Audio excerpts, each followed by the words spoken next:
Good morning students. मैं Vijaya Vaijayanti, assistant professor, Ganga Singh college Chhapra, राजनीति विज्ञान। आज हम सभी कोरोना महामारी की चपेट में हैं। ऐसी स्थिति में ऑनलाइन टीचिंग की विशेष रूप से जरूरत पड़ी है, क्योंकि हम सभी विश्वविद्यालय और महाविद्यालय से दूर हैं। इस महामारी से शीघ्र निपटने के लिए यह आवश्यक है कि हम सभी लॉकडाउन का सख्ती से पालन करें, सोशल डिस्टेंस बनाकर रहें, साफ सफाई का विशेष ध्यान रखें और एक निवेदन, जहां तक हो सके जरूरतमंद लोगों की मदद करें। और अब अपने टॉपिक भारतीय राष्ट्रपति, इंडियन प्रेसिडेंट पर आते हैं। भारतीय शासन व्यवस्था का स्वरूप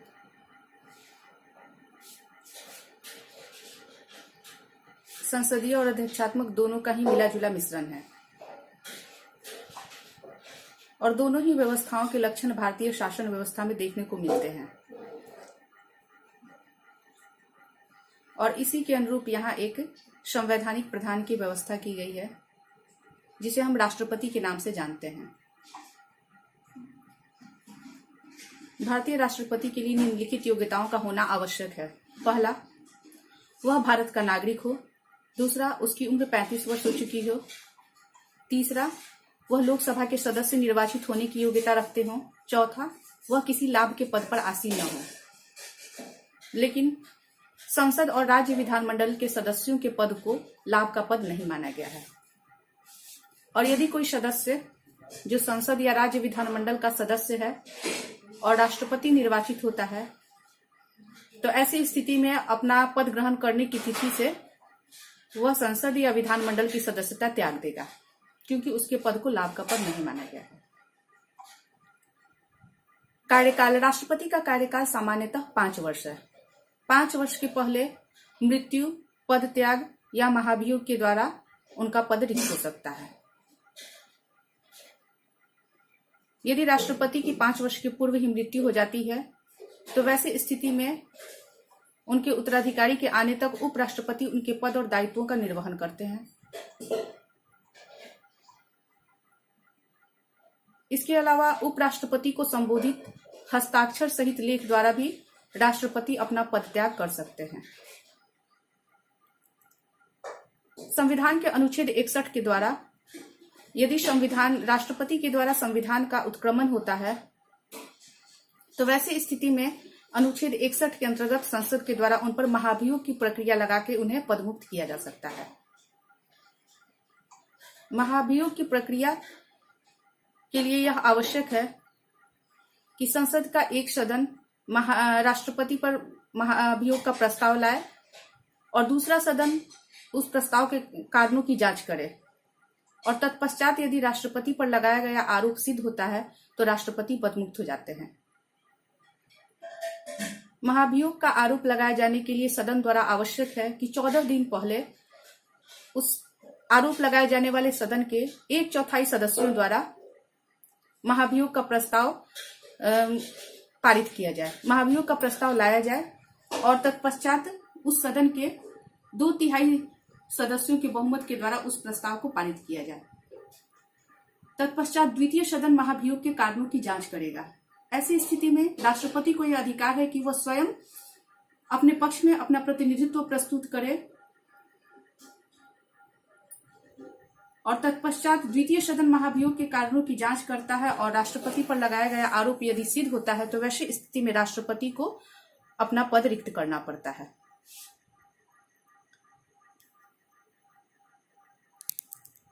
वेतन, वर्तमान समय में राष्ट्रपति का मासिक वेतन 5 लाख रुपए है। इसके अलावा राष्ट्रपति को अन्य भत्ते और उन्मुक्तियां संसद द्वारा समय समय पर दी जाती हैं। राष्ट्रपति आजीवन जो है शासकीय निवास स्थान का उपयोग कर सकते हैं। राष्ट्रपति के वेतन और भत्तों में संसद के द्वारा उनके कार्यकाल में कोई कटौती नहीं की जा सकती। साथ ही राष्ट्रपति का वेतन कर मुक्त होता है।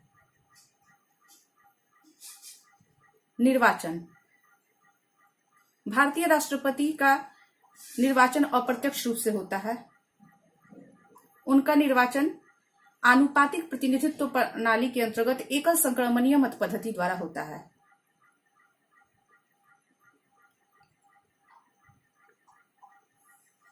इसके अंतर्गत राष्ट्रपति के निर्वाचन में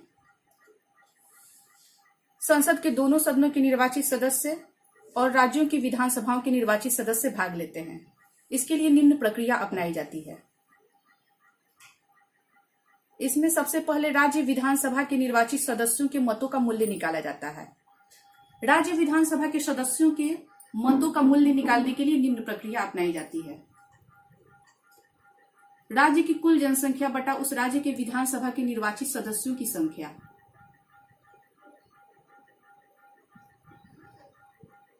में 1000 से भाग देते हैं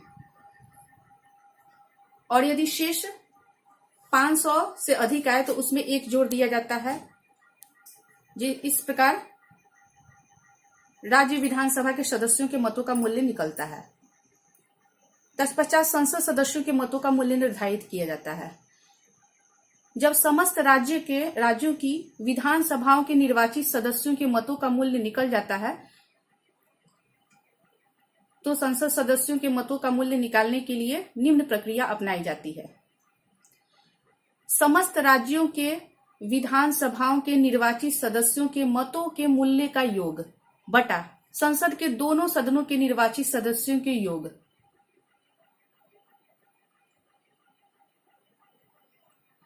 निकालने के बाद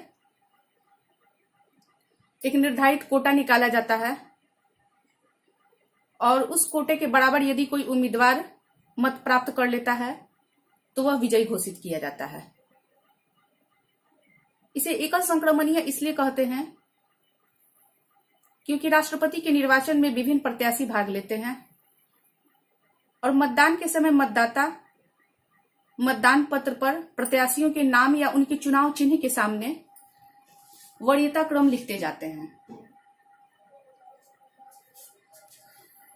यदि प्रथम मतगणना में सर्वप्रथम अवैध मतपत्रों को छांट दिया जाता है, तत्पश्चात वैध मतपत्रों के मूल्य निकालकर उसमें 2 से भाग देते हैं और उस भागफल में एक जोड़कर कोटा निर्धारित किया जाता है। यदि कोई प्रत्याशी निर्धारित कोटा प्राप्त कर लेता है तो वह विजयी घोषित किया जाता है। इसके लिए सर्वप्रथम मतगणना होती है और प्रथम दौर की मतगणना में यदि प्रथम दौर की मतगणना में किसी भी प्रत्याशी को निर्धारित कोटा के बराबर मत का मूल्य प्राप्त नहीं होता तो जिस प्रत्याशी को सबसे कम प्रथम वरीयता के वोट मिले होते हैं उसे बाहर कर दिया जाता है और उसके द्वितीय वरीयता के मतों को दूसरे प्रत्याशियों में हस्तांतरित कर दिया जाता है और तत्पश्चात कोटा देखा जाता है।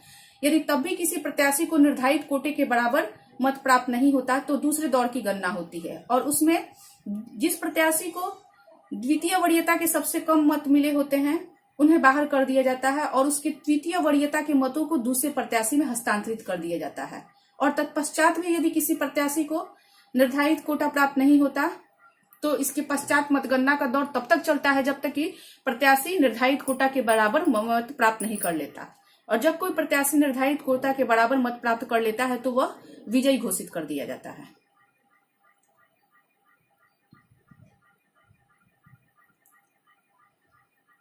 राष्ट्रपति की शक्तियां। राष्ट्रपति चूंकि कार्यपालिका के प्रधान होते हैं, भारतीय संघ की कार्यपालिका के प्रमुख हैं, इसलिए शासन संचालन के क्षेत्र में उन्हें बहुत ही महत्वपूर्ण शक्तियां दी गई हैं। उनकी शक्तियों को हम निम्न रूपों में बांट सकते हैं। पहला, कार्यपालिका शक्तियां, एग्जीक्यूटिव पावर्स। संविधान के अनुच्छेद 53 के अनुसार भारतीय संघ की समस्त कार्यपालिका शक्ति राष्ट्रपति में निहित है, जिसका प्रयोग वह प्रधानमंत्री या उसके मंत्रिमंडल के परामर्श के अनुसार करेंगे। इसके अंतर्गत राष्ट्रपति देश के सामान्य प्रशासन की निगरानी करना, देश के महत्वपूर्ण उच्च पदों पर नियुक्ति जैसे जैसे प्रधानमंत्री, मंत्रिमंडल के सदस्यों, राज्य के राज्यपालों, सर्वोच्च न्यायालय, उच्च न्यायालय के न्यायाधीशों, नियंत्रक महालेखा परीक्षक, निर्वाचन आयोग के अध्यक्ष, महान्यायवादी, राजनयिकों इत्यादि की नियुक्ति करते हैं। चूंकि वह राष्ट्र के प्रमुख होते हैं, इसलिए अंतर्राष्ट्रीय क्षेत्र में भी वह राष्ट्र का प्रतिनिधित्व करते हैं। साथ ही राष्ट्र से संबंधित कोई भी सूचना वह जब चाहे प्रधानमंत्री से मांग सकते हैं। दूसरी शक्ति विधायी शक्ति, लेजिस्लेटिव पावर्स। संविधान के अनुच्छेद 76 के अनुसार राष्ट्रपति संसद के अभिन्न अंग है, इसलिए विधायी क्षेत्र में उन्हें महत्वपूर्ण शक्तियां दी गई हैं। राष्ट्रपति संसद का अधिवेशन बुला सकते हैं, उन्हें भंग कर सकते हैं और लोकसभा को स्थगित कर सकते हैं।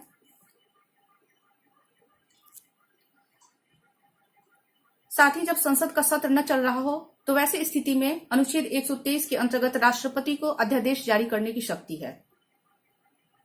उनके द्वारा जारी किया गया अध्यादेश 6 सप्ताह तक प्रभावी होता है।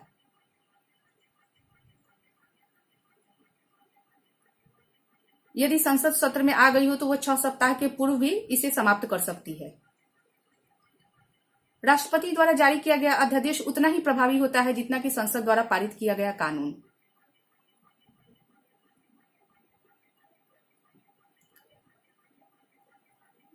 इसके साथ ही राष्ट्रपति किसी भी राज्य के विधेयक को अपनी स्वीकृति के लिए सुरक्षित रख सकते हैं। तीसरी शक्ति वित्तीय शक्ति, फाइनेंशियल पावर। राष्ट्रपति के नाम से ही प्रतिवर्ष बजट पेश किया जाता है। कोई भी वित्त विधेयक राष्ट्रपति की स्वीकृति से ही संसद में पेश किया जा सकता है। देश की आकस्मिक निधि पर राष्ट्रपति का पूर्ण नियंत्रण होता है।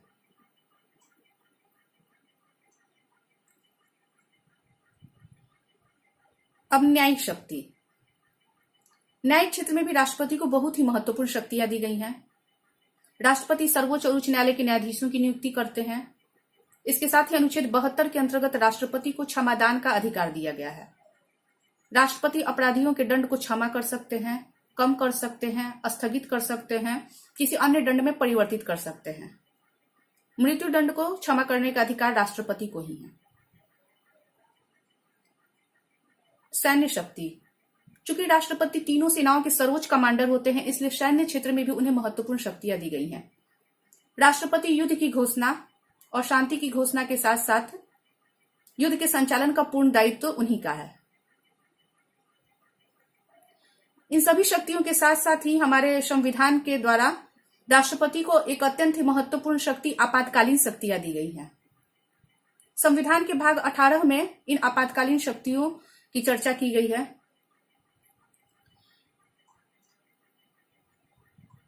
इन्हें आपातकालीन इसलिए कहा गया है कि जब देश में कोई विशेष आकस्मिक स्थिति आ जाए, संकट काल आ जाए, तो वैसी स्थिति में राष्ट्रपति इस स्थिति से निपटकर देश के शासन को आसानी से संचालित कर सके। यद्यपि संविधान में कहीं भी विशेष रूप से इनकी चर्चा नहीं की गई है, फिर भी मुख्य रूप से 3 संकटों का अनुमान लगाकर इन्हें 3 भागों में बांटते हैं। पहला, युद्ध, बाह्य आक्रमण या सशस्त्र विद्रोह से उत्पन्न संकट। अनुच्छेद 352 के अंतर्गत यदि राष्ट्रपति को यह समाधान हो जाए कि युद्ध, बाह्य आक्रमण या सशस्त्र विद्रोह के कारण भारत या उसके किसी भाग को खतरा है, उसके शांति और व्यवस्था में बाधा आ रही है या आने की आशंका है, और मंत्रिमंडल राष्ट्रपति को ऐसा लिखित प्रतिवेदन देते हैं, तो उसके आधार पर राष्ट्रपति भारत या उसके किसी भाग में राष्ट्रीय आपातकाल की घोषणा अनुच्छेद 352 के अंतर्गत कर सकते हैं। इस घोषणा के प्रभावी होने के लिए आवश्यक है कि 1 माह के अंदर संसद के दोनों सदनों द्वारा सामान्य बहुमत तथा उपस्थित और मतदान में भाग लेने वाले सदस्यों के 2/3 बहुमत के द्वारा इसकी स्वीकृति दी जाए।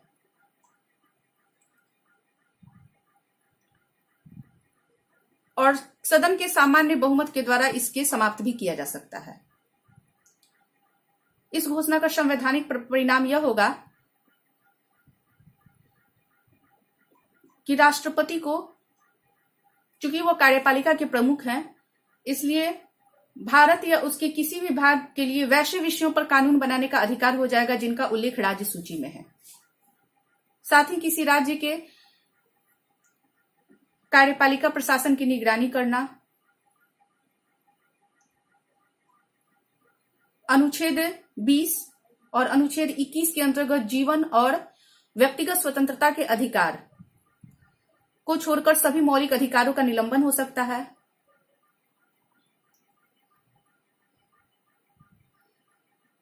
दूसरी आपातकालीन शक्ति है संवैधानिक तंत्र की विफलता के संबंध में।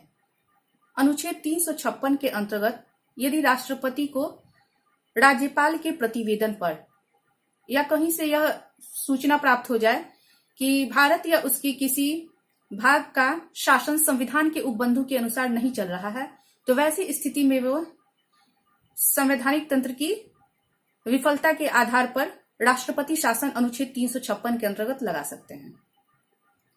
इस घोषणा के प्रभावी होने के लिए आवश्यक है कि 2 माह के अंदर संसद के दोनों सदनों द्वारा इस पर अपनी स्वीकृति दी जाए। राज्य में राष्ट्रपति शासन तब तक रहेगा जब तक कि चुनाव आयोग यह प्रमाणित न कर दे कि देश या उसके किसी भाग में अभी चुनाव कराने लायक स्थिति नहीं है।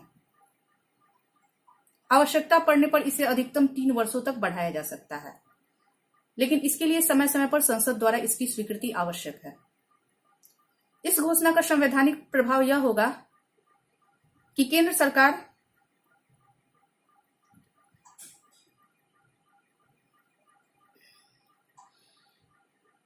केंद्र सरकार राज्य के प्रशासन को अपने हाथ में ले सकती है।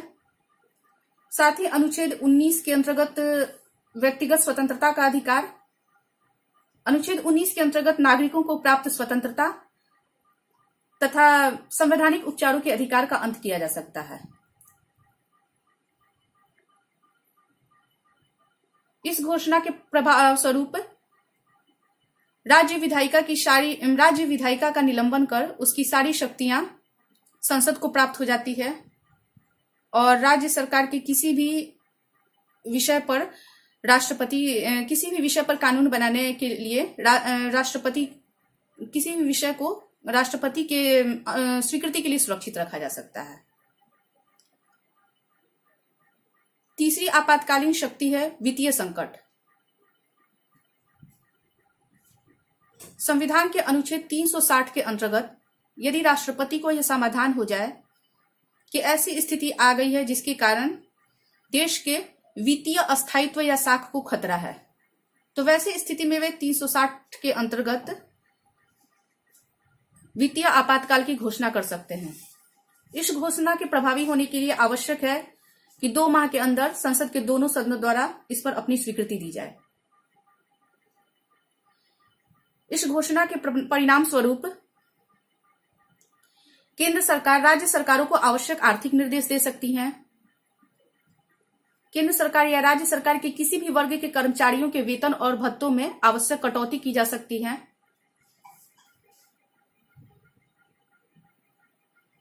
और राज्य वित्त विधेयक पर राष्ट्रपति का नियंत्रण हो जाता है।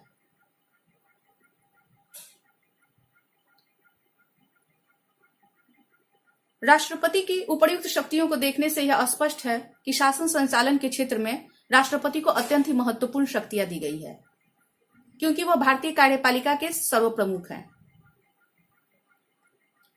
लेकिन वास्तव में यदि हम देखें तो इन शक्तियों का प्रयोग प्रधानमंत्री और मंत्रिमंडल के द्वारा ही किया जाता है।